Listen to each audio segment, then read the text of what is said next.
Mesdames, Messieurs, bonsoir. Merci de votre fidélité. Eh bien, l'opération d'enregistrement de déclaration de candidature à la présidentielle a connu son épilogue la nuit dernière à la Sénat. Au total, 20 déclarations de candidature enregistrées par l'instance chargée d'organiser les élections au Bénin.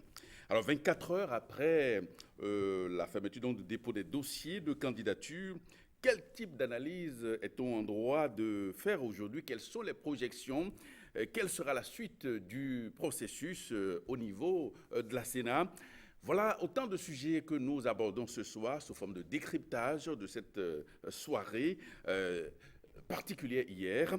Et pour cet exercice, j'ai autour de ce plateau André Dossa, rédacteur en chef Canal 3 Bénin. André Dossa, bonsoir. Bonsoir Prévet, bonsoir chers amis téléspectateurs. Et Agapit Maforican Napoléon va nous rejoindre dans un tout petit instant. Il est lui consultant en médias, il sera avec nous dans un instant. Mais en attendant, André, avant d'entrer dans le vif de ce sujet, nous allons faire un tour à la régie pour essayer d'écouter le point fait hier après la fermeture par le président de l'instance chargée de l'organisation des élections au Bénin de la Sénat, le professeur Emmanuel Tiando. Nous voici arrivés au terme du processus d'enregistrement des déclarations de candidature de ceux de nos concitoyens qui veulent prendre part à l'élection présidentielle du 11 avril 2021. À l'issue de ce processus d'enregistrement des déclarations de candidature, nous avons pu noter que 20 déclarations ont été faites par des candidats qui se sont présentés, pour certains, en duo et pour d'autres de façon unique. Nous avons aussi noté que parmi ces 20 déclarations de candidature, il y a des déclarations qui ne comportent pas de parrainage. Nous allons procéder à l'examen de ces déclarations de candidature quant à leur recevabilité, et après cet examen, quant à la recevabilité, nous allons délivrer, nous allons porter à la connaissance des candidats concernés les insuffisances qui ont été relevées dans leur déclaration de candidature. À charge pour eux de remédier à ces insuffisances dans les 72 heures qui suivront ces lettres de notification. André Dossard, vous avez vécu avec nous cette folle soirée hier à la SIDA. Quels sont les premiers constats que l'on peut déjà faire? 20 candidatures. Oui, le premier constat qu'il faut faire, c'est que beaucoup de Béninois ont eu envie de proposer leur vision, leurs idées, leurs projets pour la gestion du pays au titre donc des 5 prochaines années. Le constat aussi, c'est que nous avons eu moins de candidats, moins de candidatures que par le passé, mais aussi on peut aussi considérer qu'on a eu plus de candidats qu'on pouvait en espérer, compte tenu donc des attentes des réformes, la réforme du système partisan. Donc je crois que c'est d'abord le premier constat qu'il faut faire. Et aussi constater qu'aussi que, en fait, il n'y a pas eu un grand changement parce que les gens ont quand même dû attendre le tout dernier moment pour prendre d'assaut la Sénat, comme par le passé. On pouvait espérer, par exemple, que, étant donné qu'il n'y aurait pas beaucoup de candidatures, que les gens aillent vite et déposer leur dossier, ce qui n'a pas vraiment été le cas. Tous ont attendu, les principaux candidats en tout cas, ont attendu la fin de la journée pour venir à la Sénat remplir cette formalité. Alors, André Dossa, à l'aune des candidatures, l'engouement suscité hier, on ne s'y attendait vraiment pas au regard des récriminations, des polémiques autour des réformes. Finalement, les réformes sont adoubées par les acteurs politiques. Adobe, en tout cas, on a constaté que peu ou prou, les uns et les autres ont quand même, se sont conformés aux nouvelles dispositions issues de ces réformes. Ouais.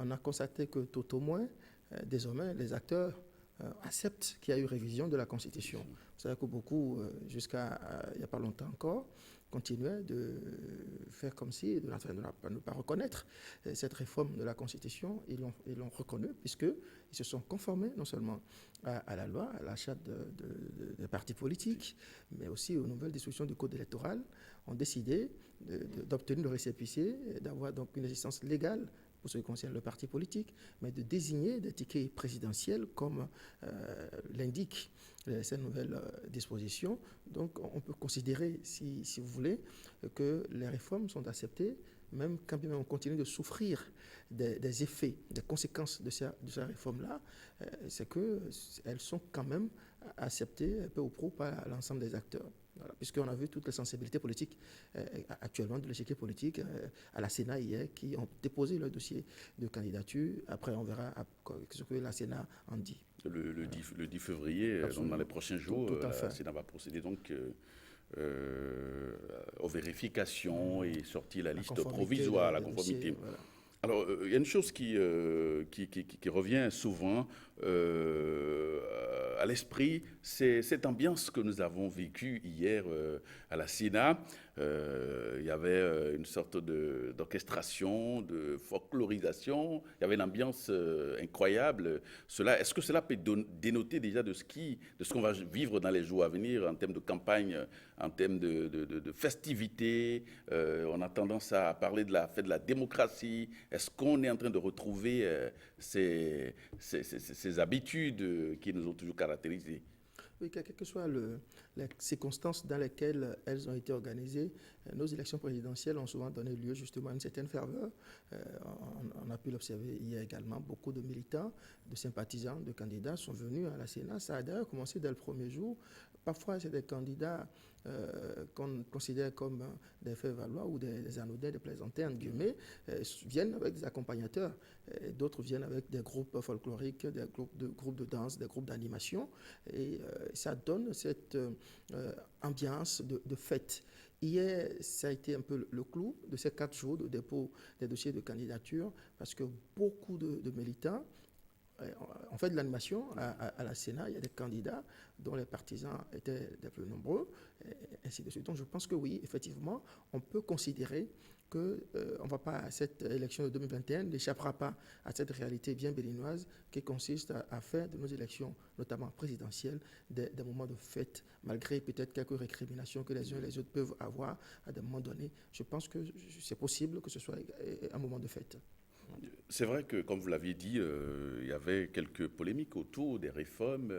Est-ce que les acteurs politiques vont les accepter comme telles? Les remarques, les objections et tout ça.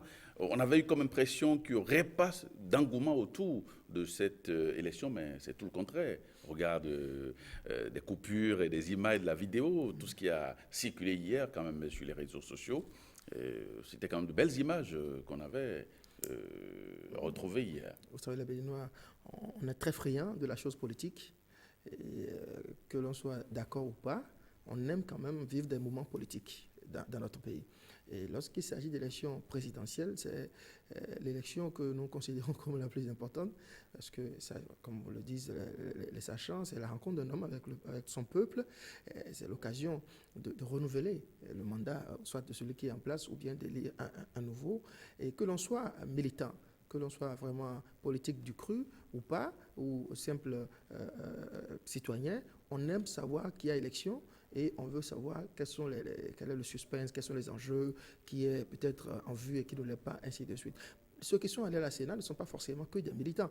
Il y a aussi des curieux qui veulent bien savoir est-ce que, par exemple, telle frange de la classe politique, est-ce que l'opposition, par exemple, a finalement décidé de participer à l'élection ou pas, ainsi de suite. Et tout ça mis ensemble, ça a contribué à cette ambiance folle que vous décrivez et qu'on a vécue hier à la Commission électorale nationale autonome. Maintenant, ça n'exclut pas qu'effectivement, il y a des polémiques, il y a un certain nombre de préoccupations que certains acteurs politiques portent et continuent d'exprimer.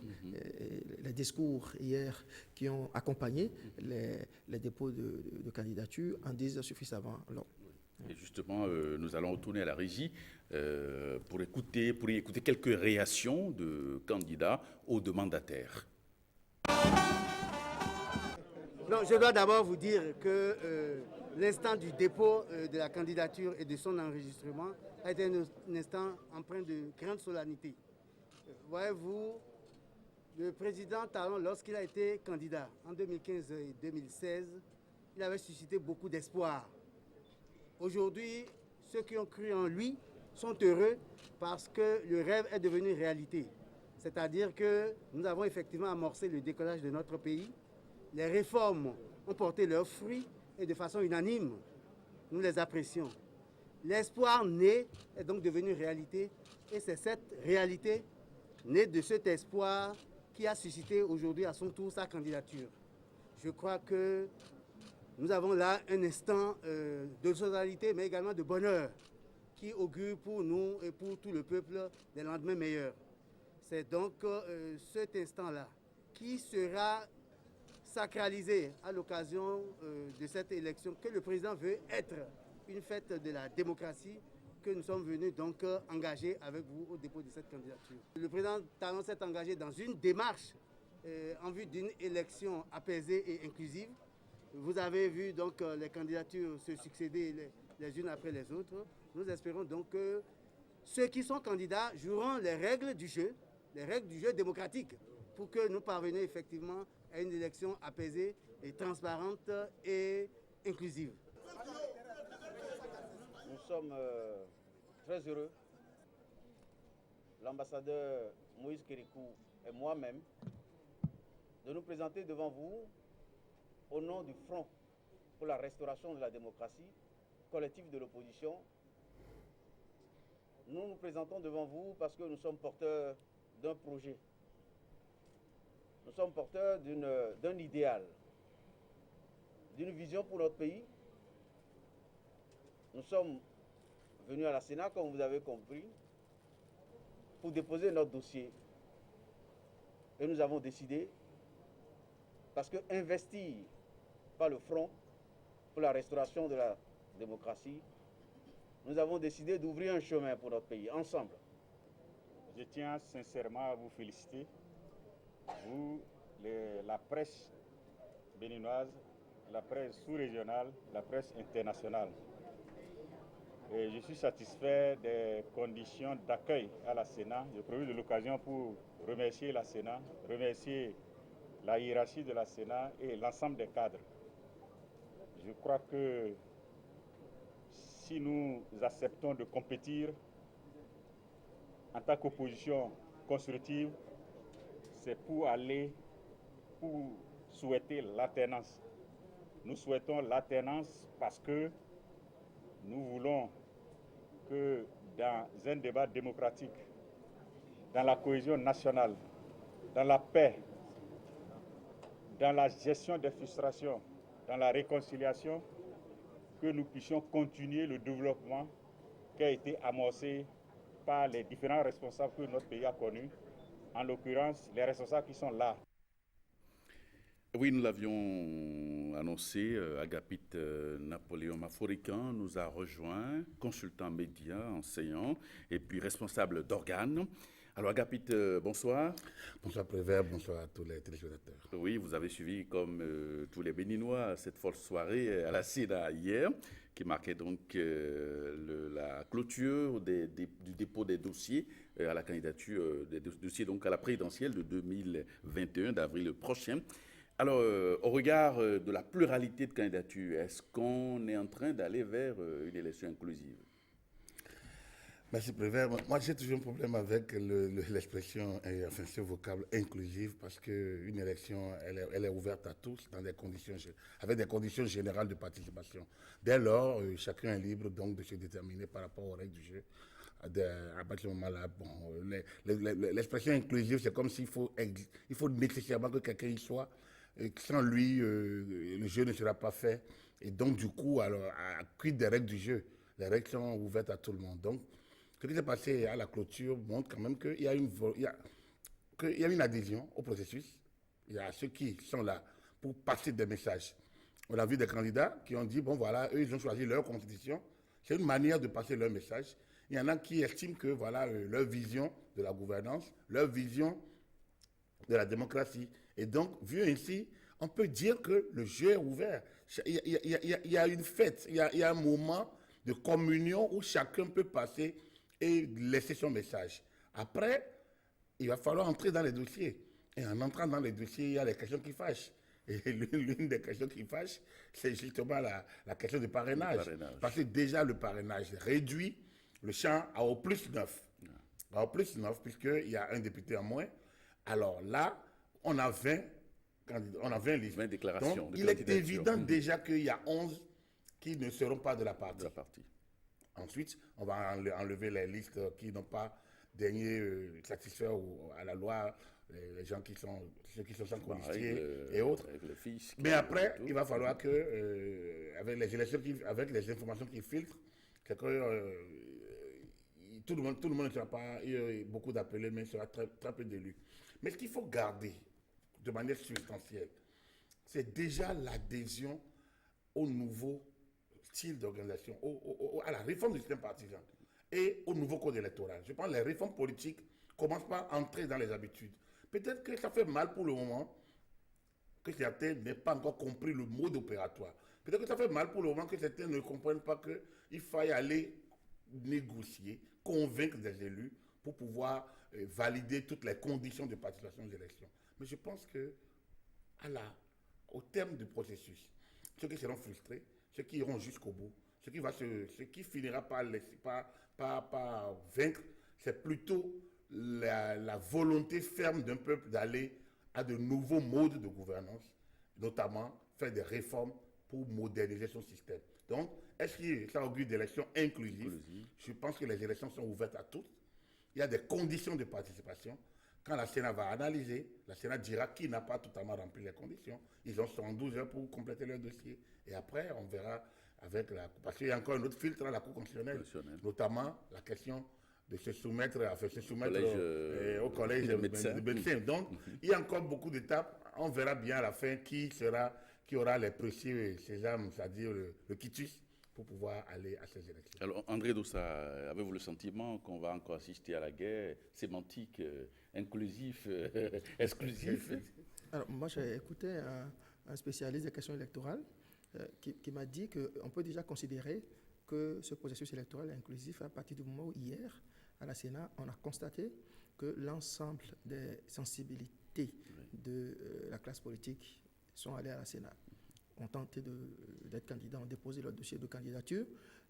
Alors après, il y a des critères que la Sénat va utiliser pour évacuer les dossiers qui ne sont pas complets. Donc on peut considérer que le processus électoral est inclusif. Alors ici, ceux qui tiennent, les tenants de cette thèse de l'inclusivité du scrutin, voudraient voir les démocrates sur la ligne de départ.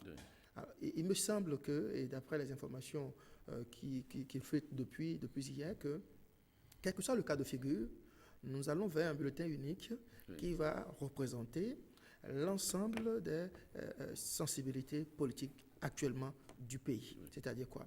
Vous avez observé que ce parti politique, les démocrates en l'occurrence, a beaucoup de tickets présidentiels où des acteurs, des responsables, parfois de premier plan, qui se retrouvent dans des tickets présidentiels qui ne sont pas forcément celui officiellement désigné par le parti. Ça veut dire que d'une manière ou d'une autre, il y aura des candidats, il y a plusieurs candidatures démocrates. Et il semblerait que si au niveau officiel du parti, on a décidé de ne pas aller chercher le parrainage et que l'on a même dit, j'ai entendu le président du parti aller jusqu'à dire, même si on nous en donnait, eh bien, nous ne l'accepterions pas, et ainsi de suite. Alors, on a constaté que beaucoup de responsables démocrates candidats n'ont pas boudé le parrainage, sont allés chercher le parrainage et il semblerait que ces derniers ont obtenu le parrainage. Et si c'est le cas, c'est que dans le lot des candidatures validées par la Sénat, il pourrait avoir effectivement des candidatures démocrates. Et FCBE, apparemment, également, a pu avoir le parrainage. Donc, je pense qu'on est en train d'aller vers un bulletin unique qui va comporter différentes sensibilités. Et de ce point de vue, je crois qu'on pourra considérer que c'est un scrutin inclusif. Alors, Agapit, comment comprendre l'attitude de certains candidats de l'opposition qui affirment ne pas vouloir négocier le parrainage alors que c'est une conditionnalité importante pour se faire valider, faire valider son dossier et aller aux élections? C'est un peu ce qui fait contraste dans un certain nombre de langages, de discours, de ceux qui se réclament d'une certaine opposition. On a vécu ça en 2019. Ne nous leurrons pas, on est dans un schéma où certains ont gardé les postures que nous avions eues en 2019, c'est-à-dire on nous a exclus. On ne veut pas, en 2019, c'est des lois régulièrement votées par la 7e législature, pratiquement à la majorité absolue ou carrément à l'unanimité, mais à l'usage, dès que les gens sont confrontés à une difficulté, ils disent « Ah, non, on ne veut pas ». Donc certains choisissent de respecter volontairement certaines lois ou certaines dispositions de la loi et pas d'autres. On a vu les gens, je disais tout à l'heure que certains qui se sont portés candidats veulent passer des messages. Lorsque je prends par exemple le candidat Gali Soglo dit, moi, c'est la constitution de 1990, il est resté logique, il est allé seul. Donc du coup, voilà son message à lui qu'il va porter, il sait où aller. Mais lorsqu'au niveau d'un autre parti, vous entendez l'un dire, nous, un communiqué, enfin, sur une radio hier, le 4, nous, on n'ira pas demander de parrainage parce que ça ne correspond pas, il ne nous appartient pas d'aller vers nos adversaires. On a entendu. Dans le même camp, le président du parti dit, nous, même si on nous donne, on ne prendra pas. Dans le même camp, le candidat du parti, la candidate portée par le parti dit, moi j'ai tenté, je n'ai pas reçu. Et on a une cacophonie, au niveau de cette frange de l'opposition. Au sein du même camp, du même parti. Un représentant qui va dans les médias qui dit une chose, le président qui dit autre chose, le candidat ou la candidate portée par le parti qui dit autre chose. Ça montre que... Et donc, la pléthore de candidatures constatées au sein de ces membres qui ont quand même participé au primaire à l'interne et qui sont portés candidats ailleurs, montre quand même que le vrai débat n'a pas été fait au sein de ce parti. Donc, il y a une sorte d'establishment qui décide et que les autres doivent fonctionner. Et là, on a vu la cacophonie sur le terrain. L'idéal aurait été de laisser les militants décider de leur sort. Pour aller aux élections, il y a des conditions. L'expert électoral qui vous a parlé n'a pas mal parlé. Les conditions d'aller aux élections sont impersonnelles. Le parrainage est impersonnel, c'est un parrainage d'élus. Après, quand vous dites, moi je ne veux pas aller quémander, ça veut dire que vous ne vous mettez pas dans une posture d'homme d'État. L'homme d'État, c'est celui qui est ouvert à tous les courants, à tous les décideurs, à tous les environnements, même les environnements les plus délicats. C'est celui qui est en mesure d'aller se battre pour pouvoir avoir gain de cause, puisque au finish, porter le poids d'une nation, d'un État, n'est pas une tâche facile. Donc, quand vous dites « je ne veux pas », c'est nos adversaires, on ne veut pas y aller, vous vous mettez donc dans une posture où vous n'êtes pas du tout en mesure d'aller compétir, puis c'est une condition importante de compétir. Voilà un peu, déjà, ceux qui se mettent dans cette posture ne veulent pas y aller. Donc, du coup, comme je vous l'ai dit, le syndrome de 2019, puisqu'il faut préparer l'opinion, l'autre dit oui, on nous a empêchés, il y a des gens qui ont peur de donner. Alors que depuis là, on n'a même pas entendu ce candidat dire une seule fois, moi j'ai tenté, ils m'ont interdit, le parti leur a dit de faire ça, on a dit que c'est des élus, moi j'ai jamais encore, et il y en a qui m'empêchent, mais subitement on se langage. Donc je pense qu'il faut qu'on fasse beaucoup attention, parce qu'une élection n'a pas besoin de tout ça. À partir du moment où vous avez envie d'y aller, vous devez aller très vite. Et comme l'a dit tout à l'heure André, le fait qu'il y ait d'autres militants du même parti se soient portés candidats, et il y en a même qui disent, mais moi je peux aller négocier des parrainages. Mais on ne l'a pas goûté, et puis après, cacophonie, suspension par-ci. Je pense qu'il y a un gros problème au niveau de notre classe politique. Un problème que déjà la réforme du système partisan a essayé de régler au niveau des blocs se réclamant de la majorité présidentielle. Et que peut-être, je pense que l'opposition qui tente, plus ou moins, on peut le dire, rien n'est aussi mécanique, mais l'opposition a intérêt à se mettre dans une posture plus républicaine une certaine opposition, parce que je ne veux pas généraliser, dans une posture plus républicaine pour pouvoir jouer le jeu honnêtement et loyalement. André, est-ce que cette frange de l'opposition est-ce qu'elle ne serait pas en train de se faire harakiri? Je crois qu'à la décharge de cette frange de l'opposition qui aujourd'hui se retrouve dans cette posture que nous analysons, il faut reconnaître que ces lois sont d'application quand même un peu difficiles. Le personnel politique n'était pas habitué à ces dispositions rigoristes. On était plutôt habitué à contourner les lois, à fermer les yeux sur un certain nombre de choses. Et voilà, ça m'a causé la différence, il faut le reconnaître. Mais par contre, je pense qu'après 2019, les gens ont manqué de revoir un peu leur stratégie, d'ajuster leur plan plutôt que de rester à pleurer sur le lait renversé. On a manqué d'agir. Sinon, moi, j'ai du mal à comprendre pourquoi. C'est jusqu'au tout dernier moment, du dernier jour de la clôture, donc des dépôts de candidature, des dossiers de candidature à la Sénat, que des partis politiques qui ont donc souffert de la mise en œuvre de cette nouvelle loi étaient encore en train de désigner leur candidat pour une élection dont il n'y aurait pas la date et dont désormais il ne pouvait plus ignorer et méconnaître les dispositions. Voilà. Donc je n'ai pas compris ça. À la fin, je me suis dit, est-ce qu'au fond, l'enjeu à ce niveau-là, le candidat à ce niveau-là, ce n'était pas qu'il n'y ait plutôt pas de candidat. Je me suis demandé, est-ce que l'agenda, en réalité, de la voix prépondérante qui porte cette forme de la classe politique, son souhait d'avoir un candidat, c'est peut-être qu'il n'y ait pas de candidat. C'est peut-être pour autre chose que l'on cherche à ce niveau-là et qui échappe à nous autres ici. Ouais.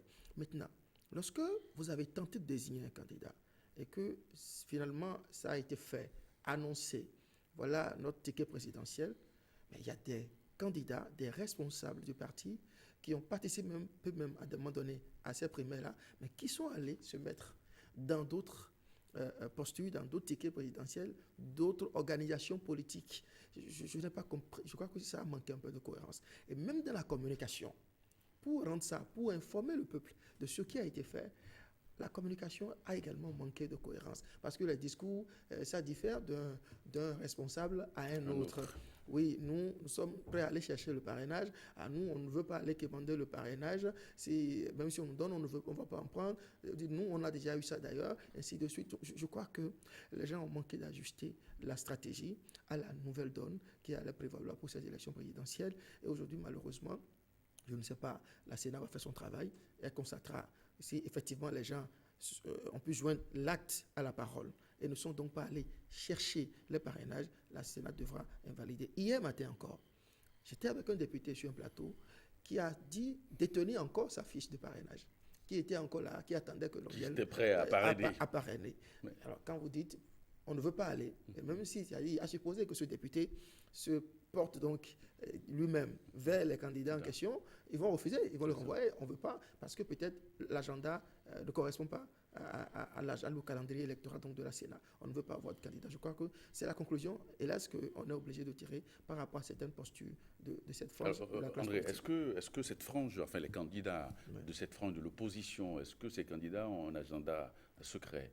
Parce que faire cet activisme réticulaire et puis après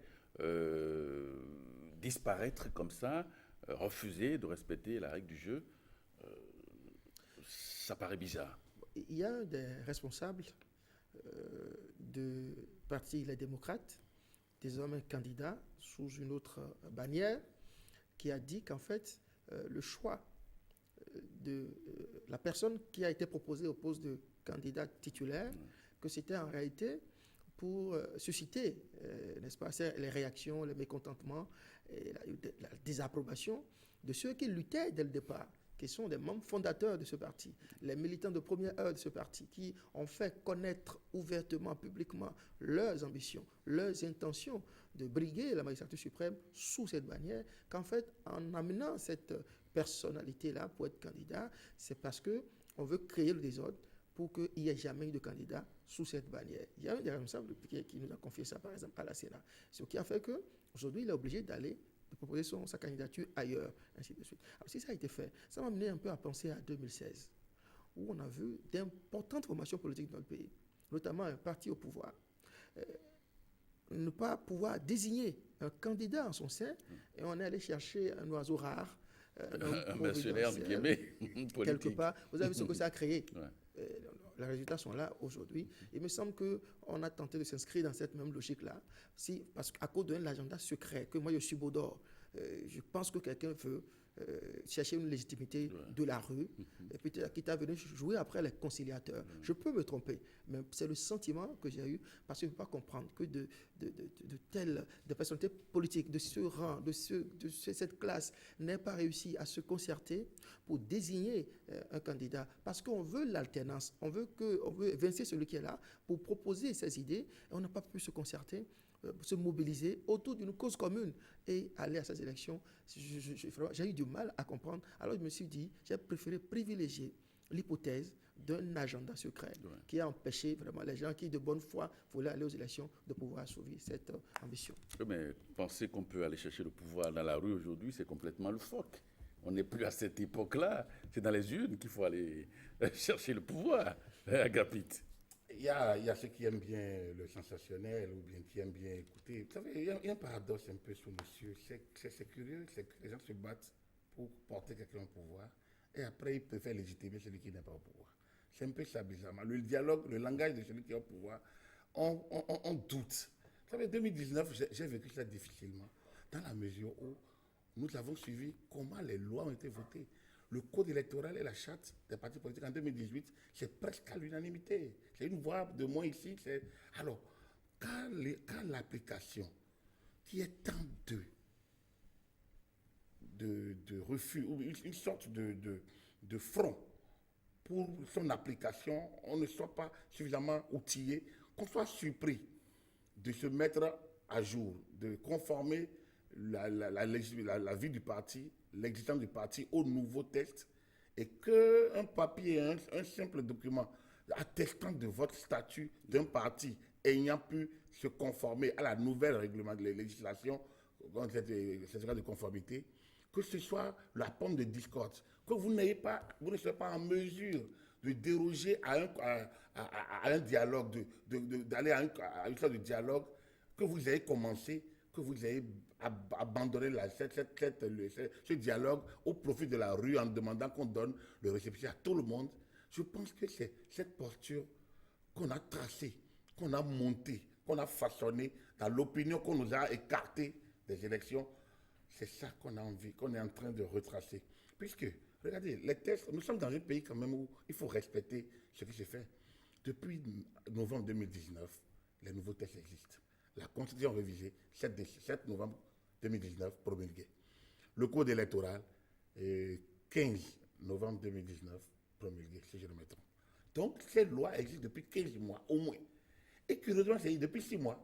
Et avec ces lois, nous sommes allés aux élections communales, dont la rigueur des 10% de seuil au niveau national s'est appliquée à des partis, comme le PRD. Et ça n'a pas créé de zizanie. C'était une adhésion totale de ces forces politiques, le PRD ou l'UDBN. On en retrouve, quelques mois après, les gens commencent par se soulever comme si les textes étaient nouveaux, des textes qui datent déjà de 2019. Alors, lorsque vous entendez une personnalité du haut rang, d'ancien président de la Cour constitutionnelle, juriste constitutionnel, se lever brutalement comme ça pour sortir ce qu'il appelle comme des limites ou des incohérences, je ne sais pas comment, et dire que ce n'est pas possible, on ne peut pas. Mais il était où? Il était où depuis que ce texte existe, pour ne pas lancer le débat scientifique, un colloque scientifique, une réflexion d'universitaire, des gens de la pensée des sachants, et une contribution aux députés, au pouvoir, pour dire améliorons le jeu. Mais vous ne l'avez pas fait. On rentre dans un processus, et c'est là que vous commencez par déstructurer l'existant en demandant maintenant un dialogue. Le dialogue auquel on vous a convié après les législatives 2019, vous n'avez pas daigné y aller. Maintenant, tout le monde réclame un dialogue politique. Donc, on a l'impression qu'on met en place un mécanisme pour empêcher que le jeu soit transparent, pour ne pas y aller en clair. Regardez, vous voulez dire qu'il y a une volonté, une velléité de sabotage? Exact, pour ne pas, je pense qu'on ne va pas tourner autour du mot. Parce que, regardez, l'engouement à l'interne montre déjà qu'il y a une adhésion au sein du Parti Les Démocrates, par exemple, de participer aux élections. Rien que ça, un bon débat démocratique à l'interne aurait permis simplement au parti d'abandonner sa lutte, ou bien nous n'allons pas quérir, nous n'allons pas quémander, on n'ira pas demander auprès de nos adversaires, abandonner ça et prendre même les partis au mot. Moi, lorsque l'UP a demandé à ses élus de donner, a recommandé par un communiqué à ses élus de donner le parrainage aux candidats portés par des partis politiques. Mais c'est une ouverture.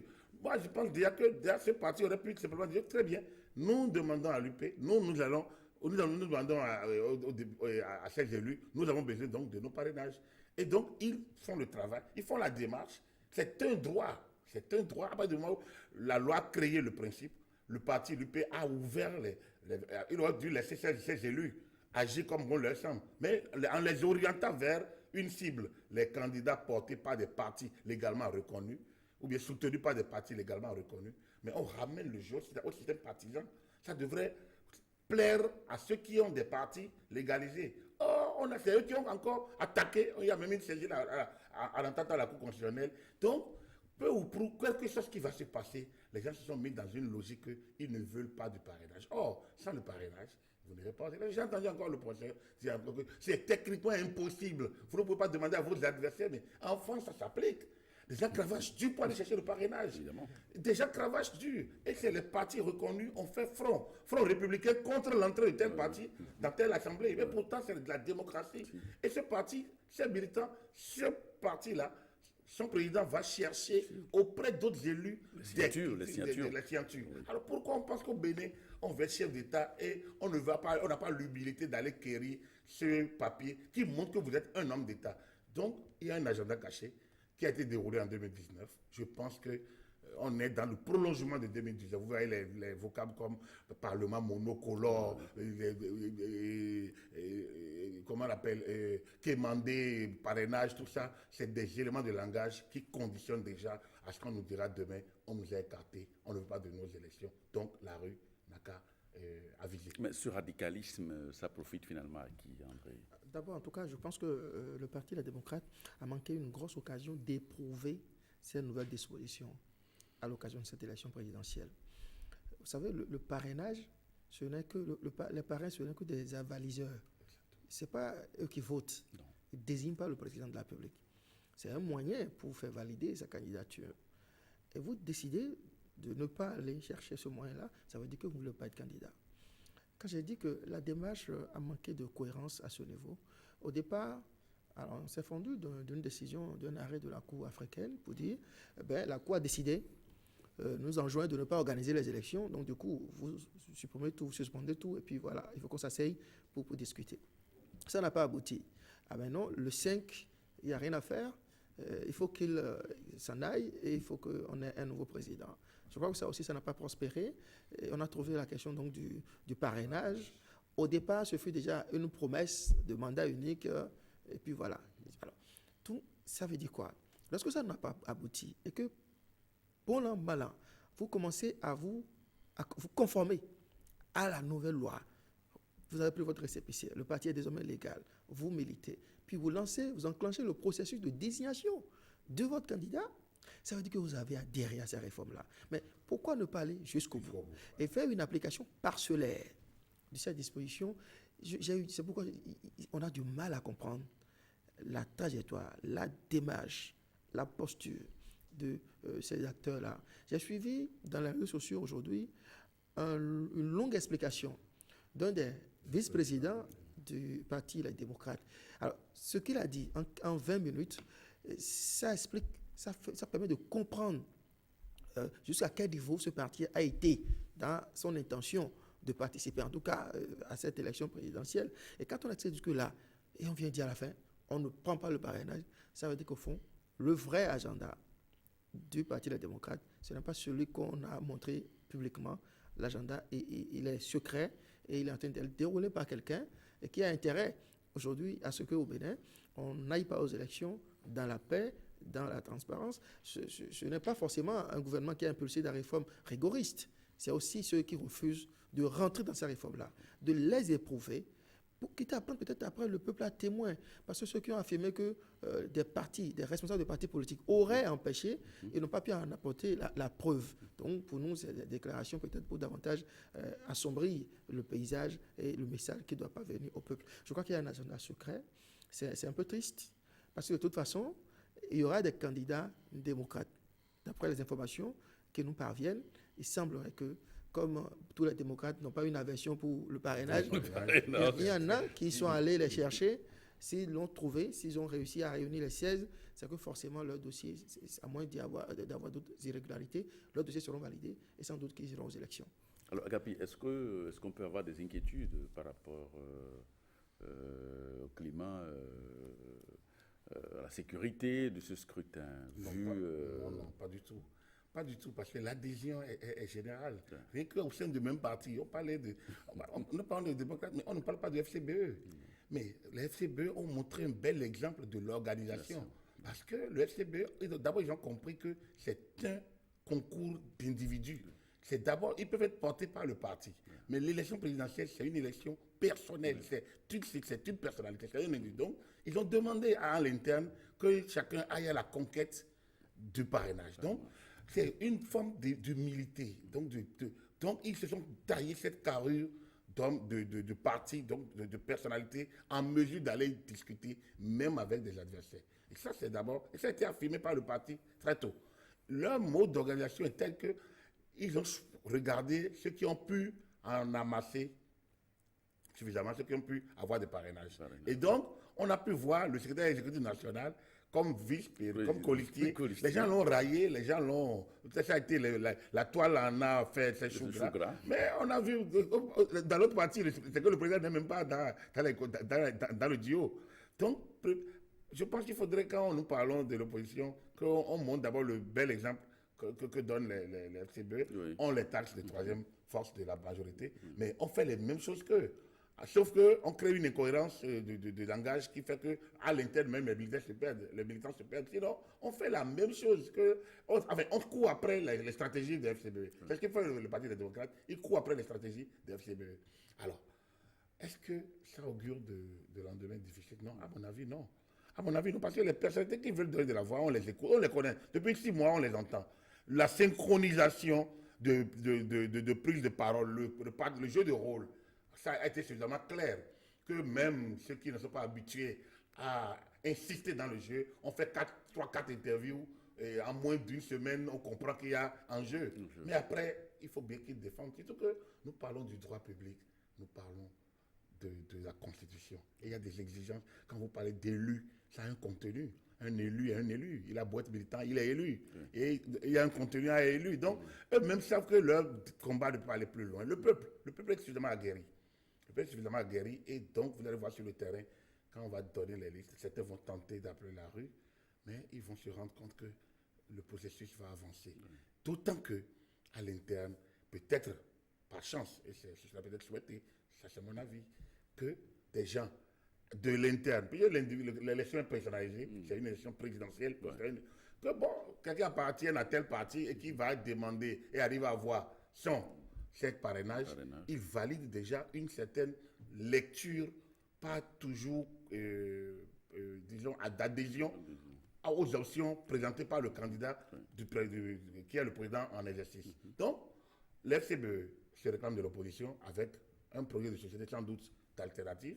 Si on en arrive à avoir un ou deux autres qui ont les mêmes projets, je pense qu'on verra, chacun va mettre son projet de société. Ce n'est pas la pléthore qui donne la qualité. Et on en a connu dans ce pays 0,80, il y a près de 20 qui ont moins de 0%, qui ont moins de 1%. Donc du coup, l'électeur a déjà fait son choix dans 2-3 grands candidats. Oui. Du coup, pour moi, il n'y a pas à craindre du tout quoi que ce soit. Que la Sénat continue dans sa transparence. Oui. Continue dans la transparence. Je pense que la Sénat fait les choses de manière claire, ouverte et professionnelle. Et qu'au niveau de la Cour constitutionnelle, quand elle va prendre le relais, que la pédagogie également suive pour que l'opinion suive clairement. Quand ça sera fait, je pense que les gens seront obligés de constater que le processus se déroule avec ou sans eux. Alors André, bientôt la campagne pour la présidentielle, quels pourraient en être les grands thèmes? Oui, en attendant, vous savez, on n'a pas suffisamment élaboré sur FCBE, Oui. qui est l'autre parti politique de l'opposition. La FCBE a été également fortement secouée par les dissensions autour de la désignation du candidat. Mais ils Ça ont a donné réussi. droit à des passe-droits. Absolument, on a entendu des choses Oui. parfois abominables de la part de responsables de ce parti politique, mais ils ont réussi à s'entendre autour de l'essentiel. Vous savez, le secrétaire exécutif national de ce parti politique, certains, à tort, l'ont souvent pris pour ce qu'il n'a peut-être jamais été. Ouais. Moi, j'ai appris, par exemple, que lorsque le parti a décidé de renvoyer les candidats, en tout cas tous ceux qui nourrissent l'ambition de diriger, d'être le candidat du parti, on les a envoyés chercher les parrainages. Alors, le secrétaire exécutif national, qu'est-ce qu'il a fait? Il a saisi les partis politiques détenteurs des parrainages pour leur dire d'avoir donc à faciliter la tâche à leur potentiel candidat à la candidature. Et maintenant, il a saisi individuellement les parrains pour leur annoncer, pour faire la même démarche. Voilà. Je crois que peu de gens auraient pu le faire. Parce que lui-même, il fait partie des candidats à la candidature de son parti politique. Alors, à la fin, qu'est-ce qu'on observe? Il n'est même pas titulaire. Alors que généralement, vous savez, dans notre pays, les responsables de nos partis, notamment les anciennes PME qu'on avait, c'est les pères fondateurs qui décidaient. Donc, il avait la main lourde pour dire qui va rester ou pas, ainsi de suite. Mais il a accepté jouer les seconds rôles. Je crois que ce parti politique a réussi. Là où, en face, leurs amis, les démocrates, ont eu du mal à le faire. L'audio, il y a eu quand même des passes d'âme. Les explications du troisième vice-président démocrate auquel je faisais allusion tout à l'heure, en fait, sa démarche, c'était pour calmer les militants. Apparemment, les militants étaient un peu désemparés face à la multitude de candidatures du même parti et ils tentent d'éteindre un peu cette... voilà. Donc, je crois que fondamentalement, FCBE a quand même montré un peu l'exemple. Maintenant, ça va donner quoi, la campagne? Moi, mon souhait, c'est que ce soit une campagne vraiment bien animée, mais animée autour des idées. Parce qu'il y a un président en exercice qui est candidat à sa propre succession, donc il devra défendre son bilan. Il faut qu'en face, les autres candidats, dont les dossiers seront validés par la Sénat, puissent relever les imperfections de ce bilan-là et montrer qu'ils sont capables du meilleur, qu'ils peuvent mieux faire, mieux diriger le Bénin, offrir des perspectives meilleures à notre pays plutôt que ce président candidat à sa propre succession. Je crois que c'est ce que moi j'espère. Maintenant, il n'est pas exclu que, vous savez, il y a une vingtaine de dossiers à la Sénat. La loi dit qu'on doit avoir à peu près 9 candidats et demi. Comme il n'y a pas de demi-candidat, c'est 9. Mais compte tenu de la situation, il semble que le bulletin unique, on va avoir un bulletin unique présidentiel qui sera le moins garni possible. Ça va être historique. Donc, il n'y aura pas beaucoup de candidats. Donc, ça va offrir plus de lisibilité dans les messages. Vous savez que, comme c'était beaucoup et nombreux, on avait du mal à lire les projets de société qui proposent. Même quand il y a des vols d'idées, il est difficile de les relever. Cette fois-ci, je crois que ça pourrait changer un peu. Voilà. Non, je pense qu'il faudrait qu'on entre quand même dans quelques sujets de fond. Vous savez, juste là, président, on est pratiquement à 2 mois de l'élection. Bientôt, on est dans le 11, je serai on n'a pas encore des alternatives. Les gens veulent remplacer le chef de l'État en poste. Il y en a qui disent, bon, ils veulent restituer, restaurer la démocratie. Et ça, par contre, c'est pas un projet de société. Ça, c'est pas un projet de société. Mais c'est qu'on est habitué un peu à ces types. Le projet de société que beaucoup de postulants promeuvent souvent, c'est remplacer celui qui est là. C'est-à-dire que ça, au moins, c'est aussi simple et pas facile à partager. Remplacer celui qui est là, bouter celui qui est là dehors. Voilà. Donc, et après, il n'arrive pas à s'entendre, il n'arrive plus à s'entendre. Parce qu'il y a des questions de fond, effectivement. Celui qui est là a un bilan. Bon ou mauvais, il a un bilan qu'il va revendiquer et que beaucoup revendiquent autour de lui. Alors donc, moi je regarde, rien que l'adhésion d'un parti comme le PRD ou d'un parti comme l'UDBN, qui n'ont pas de députés, qui n'ont pas eu d'élus aux élections communales, mais qui sont enthousiasmés à soutenir la candidature. Le PRD a fait durer, a discuté en son sein. On peut dire que tout le monde est totalement content, mais ça finit quand même par demander d'y aller. Ça veut dire quoi? On ne peut pas dire que c'est une contrainte, qu'ils sont obligés, ils ne sont pas tenus d'avoir de candidats. Ils auraient dû aussi faire comme d'autres, sortir un candidat et bon, voilà, créer une situation pour dire qu'ils exigent aussi. En adhérant, ça veut dire quoi? Ils croient Ça, c'est quelque chose de nouveau fait. Ouais. Mais il y en a qui n'adhèrent pas. Il faut qu'ils nous disent sur à quoi ils n'adhèrent pas. Ce n'est pas dans la critique de ce qui est là, c'est dans la proposition de ce que vous allez faire. Je pense que nous avons été habitués, les populations aussi, peut-être certains nous habituent ou habituent les candidats à cette simplicité. Moi, quand je vois des amis dire, bon, non, telle personne, là, non, regardez, mais non, il faut que lui vienne, non, on le veut. Mais vous le voulez pourquoi? Quel est le projet qu'il porte? Ses capacités à gouverner. Voilà, qu'est-ce qu'il a envie de changer? Qu'est-ce qu'il peut changer? De quoi est-il capable? Mais beaucoup, disons, c'est dommage que le débat du fond s'appauvrit sur la base de questions de personnes. On est habitué peut-être, moi j'ai expliqué ça par l'analphabétisme. Beaucoup n'ont pas le temps de lire. Et comme l'a dit André tantôt, la pléthore aussi, plein de projets de société, parfois des copier-coller ou des trucs générés par Internet, sur les réseaux sociaux. Donc peut-être tout ça fait que les gens n'y croient plus. Mais je pense qu'il faudrait peut-être quelques questions de fond. Et peut-être si on doit réformer, peut-être le mot de parrainage, peut-être. Qu'il faut soumettre des candidats aux grands oraux. Un grand oral, je ne sais pas, devant une commission, je ne sais pas comment. Mais trouver des mécanismes pour faire parler les candidats, qu'ils planchent, qu'ils disent de quoi ils sont capables, qu'on les soumette à des questions, de manière concrète. Parce que lors du débat des candidats, il y a 5 ans, je me rappelle toujours une question sur la santé qui a fait pétanquer un candidat parce qu'il a beaucoup tourné en rond. Il n'a pas pu. Voilà. Or, c'est sur ces détails peut-être que certains. Je pense peut-être que si on commande des choses comme ça, avec traduction dans nos langues nationales, et ça tourne en rond, je pense que l'électeur va commencer quand même par se demander est-ce que ce monsieur ou cette dame qui est assis là a vraiment la poigne pour nous diriger? Mais si c'est de belles rhétoriques, je pense que beaucoup aiment s'en nourrir et après, ils n'ont plus les yeux pour pleurer. D'accord. Merci, messieurs André Dossa, Agapit Napoléon Mafoulican. Merci d'être venus partager vos analyses avec nous autour de ce débat décryptage. On va suivre donc la suite du processus avec la Sénat et on espère que tout se passera bien. Amis téléspectateurs, merci de nous avoir suivis et à très bientôt.